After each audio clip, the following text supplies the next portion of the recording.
స్వర్గవాస ఎవరు? హలో అమ్మా కోడలి పిల్ల, నేనమ్మా మీ మావయ్య గారిని స్వర్గం నుంచి మాట్లాడుతున్నాను.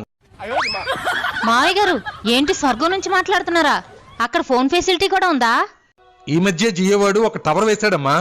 స్వర్గంలో అత్తయ్య గారిని కలిసారా మావయ్య గారు? అత్తకు మించిన అందగత్తెలు ఉన్నారమ్మా. ఇప్పుడు అత్త ఎందుకమ్మా? అంత అందగత్తులుంటే వాళ్ళతో డాన్స్ వేసుకోకుండా నాకెందుకు ఫోన్ చేశారు మావయ్య గారు? మన ఎదురింటి శంకర్రావు గారు లేడు? వాళ్ళు ఎదురింటి ఆవిడ తన సినిమాకి వెళ్ళాడని వాళ్ళ ఆవిడ కొట్టి కొట్టి చంపేసింది కదా మావయ్య గారు. ఈ విషయం మీకు కూడా తెలుసు కదా. వాడు నా దగ్గర ₹1,00,000 అప్పుగా తీసుకున్నాడమ్మా.